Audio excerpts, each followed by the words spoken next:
राजधानी देहरादून से सबसे पहले खबर, जहां पर बीजेपी और कांग्रेस कार्यकर्ताओं ने आज सारी मर्यादाएं तोड़ दी। बीजेपी और कांग्रेस कार्यकर्ताओं में तीखी झड़प हुई, यहां तक कि काफी देर तक हाथापाई और धक्का मुक्की की स्थिति भी बनी रही। यहां बीजेपी कार्यकर्ता राफेल के मुद्दे पर कांग्रेस दफ्तर का घेराव करने के लिए निकले थे, लेकिन जब बीजेपी कार्यकर्ता कांग्रेस ऑफिस पहुंचे तो वहां कांग्रेस कार्यकर्ताओं से भिड़ गए। सड़क पर खुलेआम काफी देर तक हंगामा होता रहा। तस्वीर आप इस वक्त देख सकते हैं, हिंसक हो गया यहां पर बीजेपी कार्यकर्ताओं का प्रदर्शन, जो कि वो कांग्रेस ऑफिस के सामने करने वाले थे। कांग्रेस ऑफिस का घेराव करने पहुंचे थे, लेकिन कांग्रेस कार्यकर्ता और बीजेपी कार्यकर्ता आपस में ही उलझ गए। सभी मर्यादाएं जो हैं उसे दोनों ही राजनीतिक दलों के कार्यकर्ताओं ने ताक पर रख दिया। पुलिस को काफी मशक्कत करनी पड़ी इन्हें शांत कराने के लिए। तो देखिए पूरा माजरा था क्या।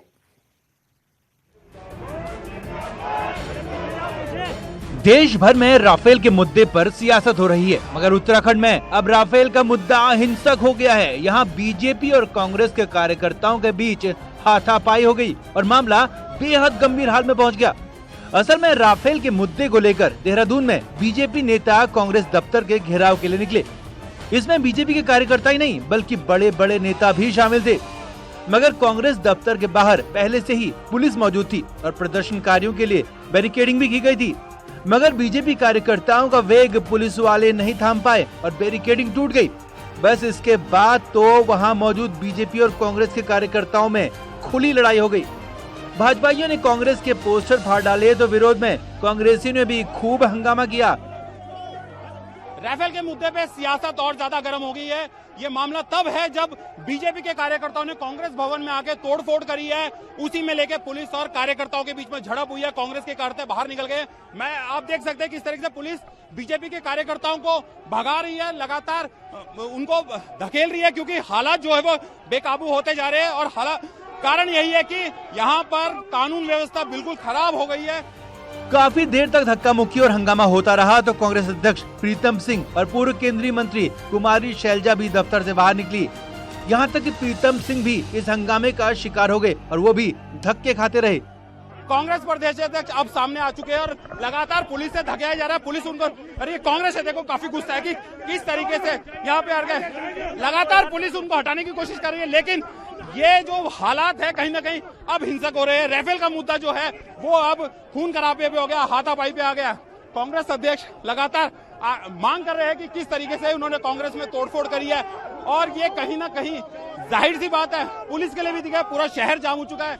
और लगातार कांग्रेस प्रदेश अध्यक्ष लगातार ये मांग कर रहे हैं कि इन्होंने किस तरीके से इनको गिरफ्तार किया जाए। प्रीतम सिंह बीजेपी कार्यकर्ताओं की हरकत से काफी नाराज नजर आए। उन्होंने बीजेपी के चरित्र पर ही सवाल खड़े कर दिए। तो निश्चित रूप से आज भाजपा भी कटघरे में खड़ी है, पुलिस प्रशासन भी कटघरे में खड़ा है और सरकार भी कटघरे में खड़ी है। आज हम पुलिस से पूछना चाहते हैं कि बताइए उन्होंने किस आधार पर इनको जो है यहाँ आने दिया। बीजेपी की तरफ से आरोप लगाया गया कि विवाद पहले कांग्रेस ने शुरू किया। हालांकि पुलिस के काफी मान मनोबल के बाद मामला शांत हुआ तो राजधानी में इस हंगामे ने सियासी पारे को चढ़ा दिया। यहाँ बीजेपी और कांग्रेस सीधे सीधे आपस में भिड़ते नजर आई। स्थिति काफी खराब हो गई थी और हाथापाई की नौबत आ गई थी, क्योंकि इनका जो प्रदर्शन था वो काफी दूर रोका गया और ये बैरिकेड तोड़कर कांग्रेस भवन में आए और यहाँ पर उन्होंने काफी तोड़फोड़ करी है। यानी जो राफेल का मुद्दा है वो हिंसक हो चुका है। कैमरामैन अनिल नेगी के साथ किशोर रावत, न्यूज 18 देहरादून। तो राफेल के मुद्दे पर बीजेपी कांग्रेस दोनों आमने सामने हैं। दोनों ही पार्टियों ने आक्रामक रुख अख्तियार कर रखा है, लेकिन देहरादून में ये आक्रामकता शब्दों से बढ़कर हाथापाई तक पहुंच गई।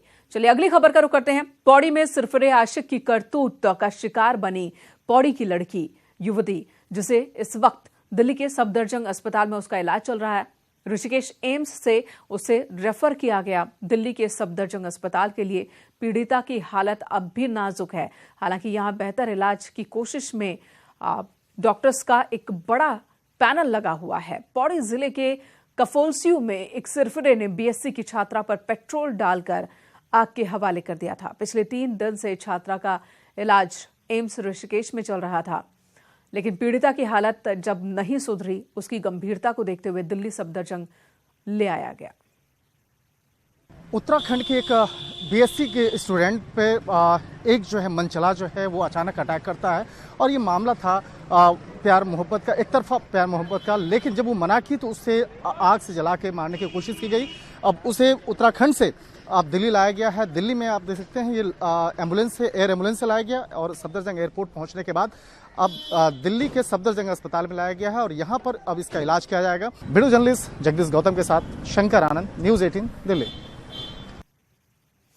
उधर मुख्यमंत्री त्रिवेंद्र सिंह रावत आज रुद्रपुर में थे। यहां कलेक्ट्रेट सभागार में विकास कार्यों की समीक्षा की उन्होंने, लेकिन हैरानी की बात थी कि इस बैठक में जिले के दो मंत्री नहीं पहुंचे। परिवहन मंत्री यशपाल आर्या, शिक्षा मंत्री अरविंद पांडे बैठक से नदारद थे। इतना ही नहीं, इस बैठक में जिले के 8 बीजेपी विधायकों में से सिर्फ 3 विधायक मौजूद थे, यानी कि यहां भी 5 विधायक बैठक में नहीं पहुंचे, जो कई सवाल उनकी गैर मौजूदगी को लेकर। 5 विधायक, 2 मंत्री इस अहम मीटिंग में नहीं थे। वो मीटिंग जिसे खुद सीएम त्रिवेंद्र सिंह रावत जिसकी अगुवाई कर रहे थे।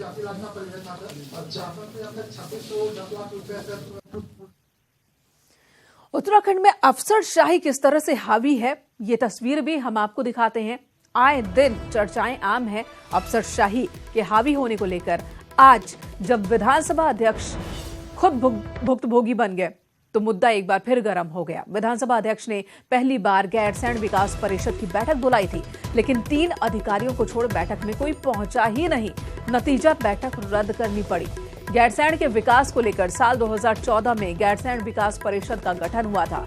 विधानसभा अध्यक्ष परिषद के अध्यक्ष होते हैं, तो द्वारा हाट और कर्णप्रयाग के विधायक इसके सदस्य हैं। इस सरकार में पहली बार आयोजित होने जा रही इस बैठक में गैरसैंण के मास्टर प्लान समेत कई मुद्दों पर चर्चा होनी थी। बेहद अहम मीटिंग थी ये, लेकिन बैठक में विधानसभा अध्यक्ष, विधायक तो पहुंचे, लेकिन शासन में बैठे आला अधिकारी तो छोड़िए, जिला स्तरीय अधिकारियों ने भी बैठक में आना जरूरी नहीं समझा। नाराज विधानसभा अध्यक्ष ने बैठक स्थगित कर दी। तो आज की बैठक में प्रमुख सचिव सिंचाई, प्रमुख सचिव पेयजल, प्रमुख सचिव ऊर्जा, सचिव आवास, DM Chamoli, DM Almora, CDO Almora, SDM Gairsain, सचिव ग्राम्य विकास नहीं पहुंचे, जिस पर स्पीकर खासे नाराज हुए।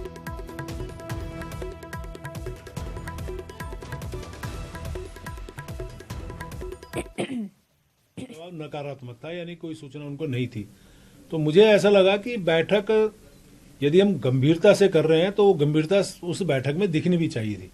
तो इसलिए वो बैठक मैंने स्थगित की है और सीडीओ को मैंने कहा है कि आप तुरंत इसमें संज्ञान लें और बैठक हम कल भी करेंगे।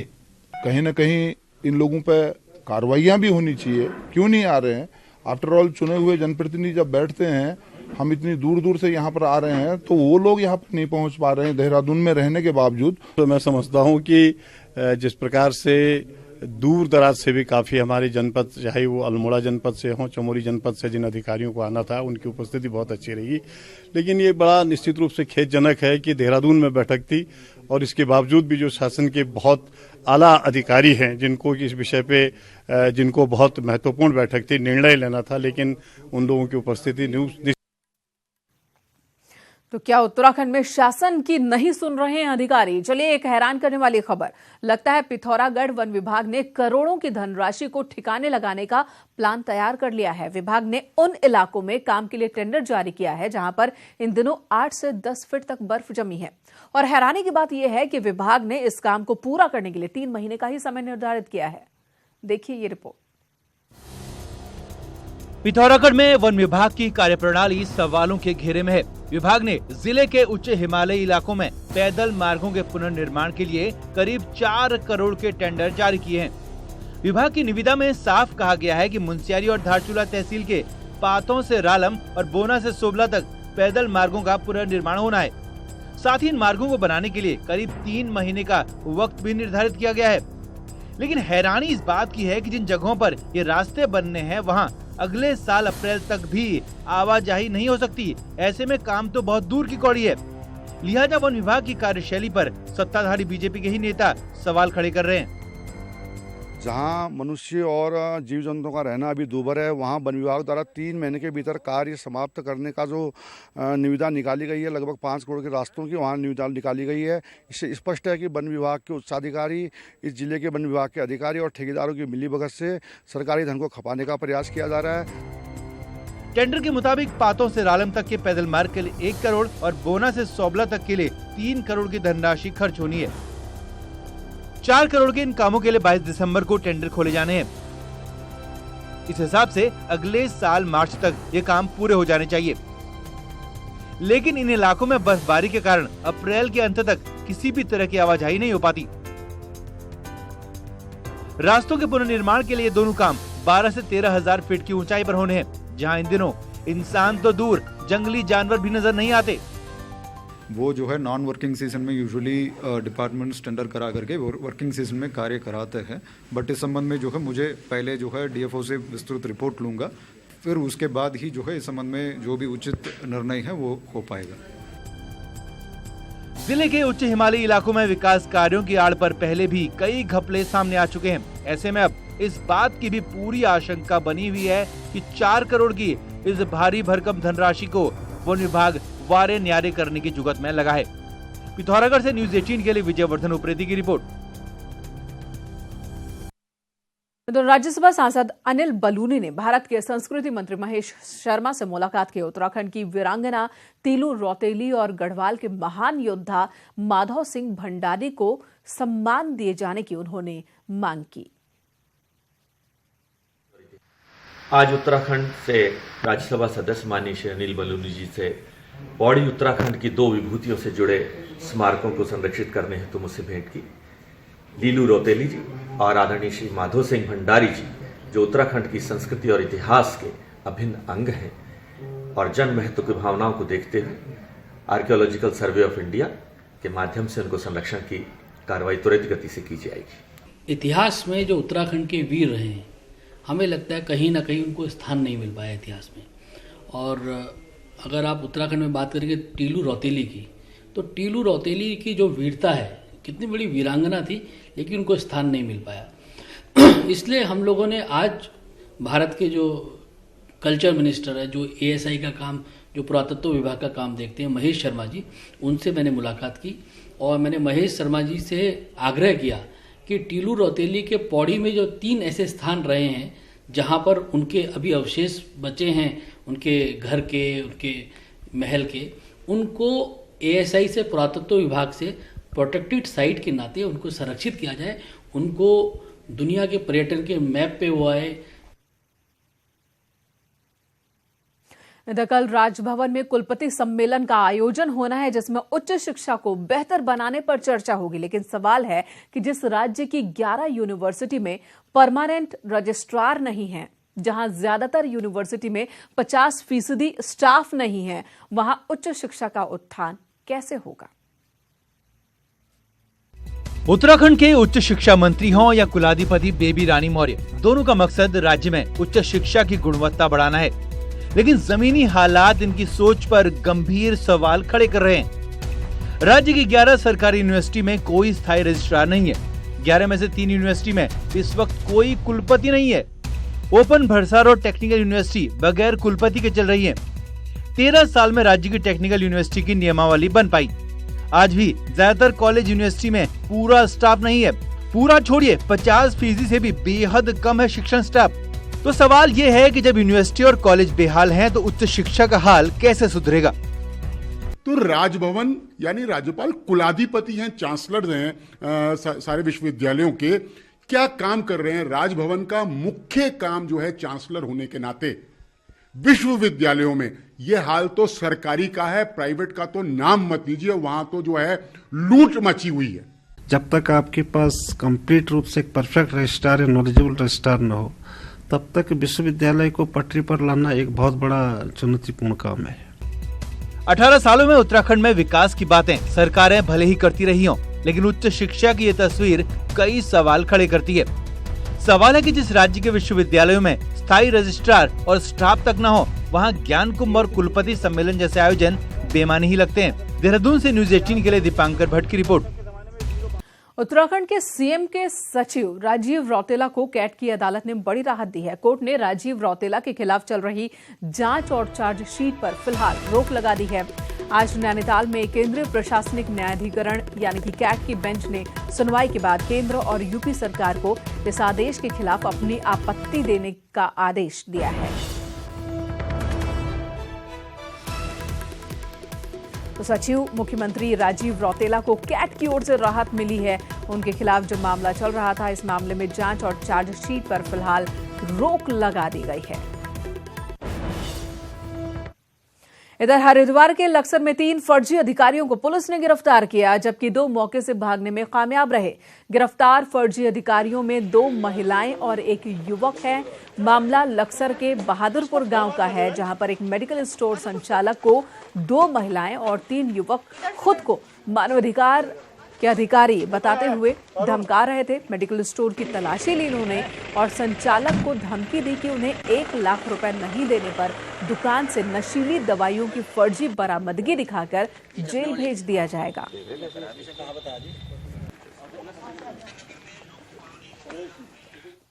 इधर भीमताल में पिछले 6 महीने से एडवेंचर गेम्स बंद पड़े हैं। पर्यटन कारोबारी खासे परेशान हैं और अब जहां क्रिसमस और नए साल को लेकर अन्य जगहों पर पर्यटन कारोबारियों को अच्छी खासी उम्मीदें हैं, वहीं भीमताल के कारोबारियों के चेहरे पर चिंता की लकीरें हैं।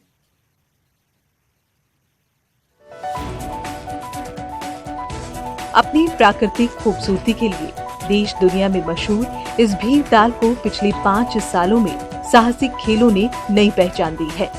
लेकिन सरकारी हीला हवाली ने भीमताल की इस उभरती इमेज पर बड़ा ब्रेक लगा दिया है, क्योंकि आसमान और पानी में खेले जाने वाले एडवेंचर गेम्स भीमताल में पिछले 6 महीनों से बंद पड़े हैं। हर साल क्रिसमस और न्यू ईयर के मौके पर बड़ी संख्या में पर्यटक इन खेलों का आनंद लेने आते हैं, लेकिन इस साल सब कुछ ठंडा पड़ा है। रोजगार पूरा खत्म हो चुका। भीमताल में पैराग्लाइडिंग को लेके काफी रोजगार होता है। इसमें होटलों की हालत देखिए, होटल खाली है, टूरिस्ट आने को तैयार नहीं है, क्योंकि यहाँ खाली झील देखने टूरिस्ट नहीं आ रहा, उसको एक्टिविटी चाहिए। और पैराग्लाइडिंग से काफी कुछ टूरिज्म को बढ़ावा मिल रहा था और पहले हाईकोर्ट ने रोक लगाई। सारे एडवेंचरिंग पे ही टूरिस्ट यहाँ पर आता था और नए साल की उम्मीद थी लोगों की कि न्यू ईयर नैनीताल में मनाएं, एडवेंचरिंग करें। एडवेंचरिंग के उस पर कहीं भी कोई हर चीज पर इन्होंने रोक लगा दी गई है। क्लाइंबिंग है, रॉक क्लाइंबिंग है और ये बोटिंग्स है, जॉर्बिंग वगैरह है, जितनी भी ये सारी वो है, इस पर सारी गवर्नमेंट द्वारा रोक लगा दी गई। इसको तुरंत खोलना चाहिए, जिससे कि यहाँ के स्थानीय बेरोजगार रोजगार को पा सकें। भीमताल में parasailing, zip line, hot balloon, ATV biking जैसे वाटर स्पोर्ट्स होते थे, लेकिन साहसिक खेलों पर कोई नीति नहीं होने के चलते इसी साल जून में हाई कोर्ट ने एडवेंचर स्पोर्ट्स पर ब्रेक लगा दी थी। हालांकि इसके बाद सरकार ने नीति तो बना ली, लेकिन भीमताल में खेल शुरू नहीं हो सके। जांच हो गई, उसकी रिपोर्ट्स के आधार पर जो भी उसमें मानक के अनुरूप होगा उनको लाइसेंस निरस्त किए जाएंगे।